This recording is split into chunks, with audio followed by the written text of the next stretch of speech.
All right, go. Hello, SEC West fans. We're happy to be with you again tonight.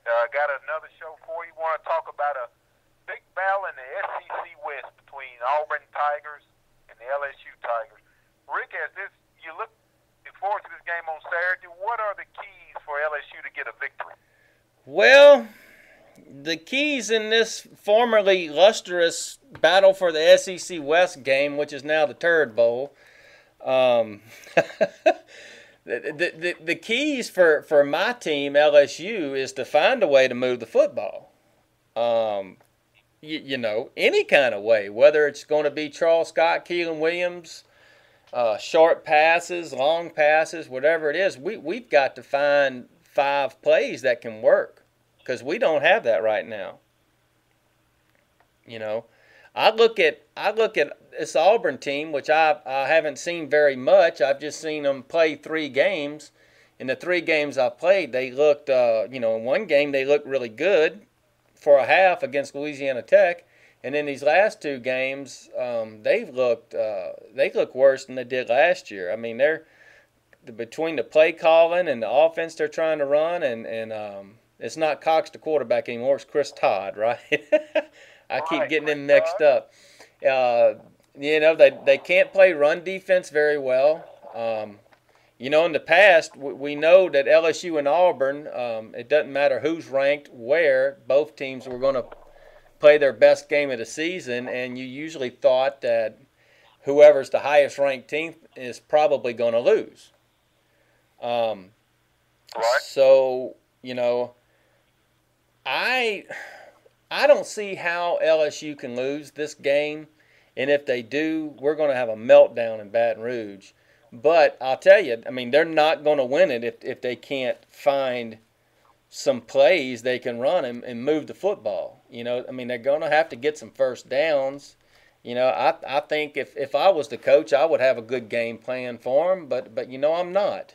And I imagine we're going to come out and run a 3 or 4 options, and if we're doing that, Lord knows what's going to happen. Well, Rick, let's talk about that a little more in depth. You talk about your offense and needing to move the ball. What is going on with that offense in Baton Rouge? We thought that was going to be the strength of your team, veteran offensive line, veteran running backs, but you aren't generating much offense. What's the problem? Well, one problem is we've got a true sophomore quarterback who's playing like a true sophomore quarterback. Um, I don't know if he's behind his development or what, but he's still development. He's a work in progress. Another part of our problem, this is a theory throughout Tigerland, is the coaching and the play calling. I've kind of noticed that when I watch the Tigers, I know if Trendon Holiday's in the game, he's going to get the ball on some weird, either a counter play or some kind of reverse. I know if I can tell you if Charles Scott's going to get the ball, depending on who the fullback is, or if there's no fullback, he's surely going to get the ball. It looks like we only passed to LaFell on a deep crossing route. So I don't know what the big problem is. I do know that I look back on my statistics, and Charles Scott and Keelan Williams together were averaging around 20 carries a game together combined, while our quarterback Jordan Jefferson was averaging 24 throws a game, and that tells me right there the coaches aren't taking into effect that you need to get the ball. If it was me coaching, I would want Charles Scott and Keelan Williams getting a lot more carries than I had Jordan Jefferson putting it in the air, and I don't think our coaches see that. Now, the biggest problem I think we're having on offense, and the theory is going on that this is kind of Jordan Jefferson's fault for holding the ball too much, but our offensive line, which is, should have been one of the best lines we've ever had at LSU, they haven't performed to expectations. I mean, they haven't Right. performed like a number 9 team. And so, it's a combination of coaching, a young quarterback, and our offensive line. It's just a combination of everything. affecting us. The receivers are playing great. I mean, we had Terrence Tolliver step up and be the number 2 guy. We even had Reuben Randall come in and catch a few balls. So that's been a bright spot. But, we'll go back to the LSU-Florida game. The thing that bothered me the most about that game was that, Florida came into Baton Rouge ripe for an upset. I mean, everybody knew it. I mean, hell, 3 out of 4 experts on CBS picked LSU to win that game. And, they were right. But, if you have drives, if you look at our penalties, we had 9 penalties that game. We had, on one drive in the second half, when we finally seemed like we were doing something in the second half, we had 2 straight false start penalties. And, that's a team that's not executing, it's not focusing.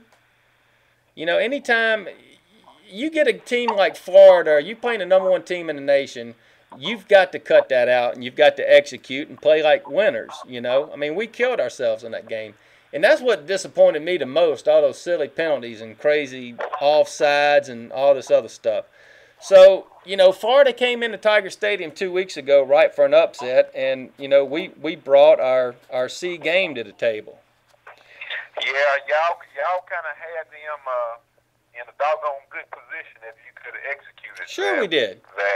That game. Yeah, well, but let's move to the defensive side of the ball.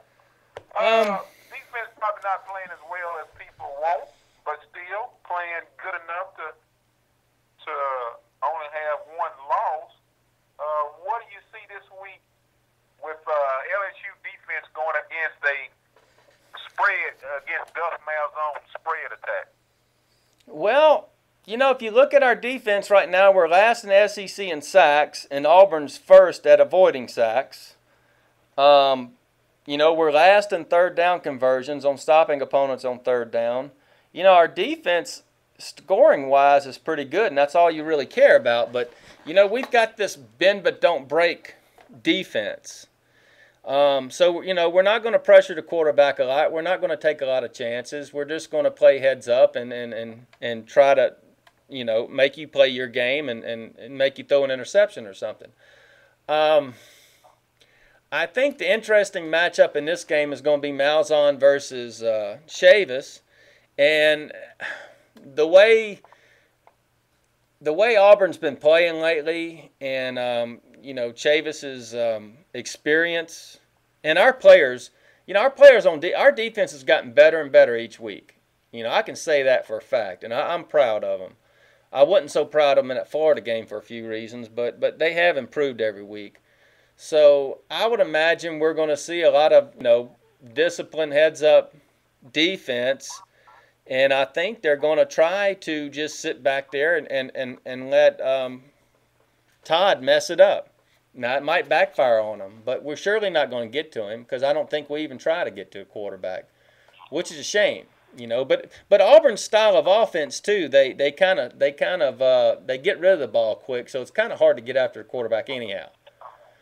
Well, it looks as though you catch them at a good time. That was an offense that was averaging over 40 points a game in its first 5 games. Now it averages under 20 points a game. So they ran into some offensive woes here as they got into the meat of the schedule. So I think you got a good opportunity, a good matchup there. But from what I've seen, the last 2 teams that beat them, they did put some pressure on the quarterback. Do you think you're going to see some blitz? No. I've totally given up on any kind of blitz package from Chavis or any of that. We don't do that at LSU. The only thing we can hope for is having a front 4 that's going to be able to get to the quarterback. I mean, we've gone through 4 games now without a sack. So that's apparently not how we're going to play defense at LSU anymore. And I'm kind of pissed about it. But I think LSU's going to win. But I'll tell you what, I'm 50-50 on the Tigers right now. I don't know if we're going to win. We could either win the rest of the games and I wouldn't be surprised, or we can lose the rest of our games and I wouldn't be surprised. I don't know what to expect from these guys anymore. But I do believe I'm not putting in the bandwagon of Jordan Jefferson. I'm not putting everything on him because he's a sophomore quarterback and he's developing, just as well as a sophomore quarterback can. Hey, we got 8 seconds. So I got to stop it. Give me a score, Rick. Oh, LSU 21, Auburn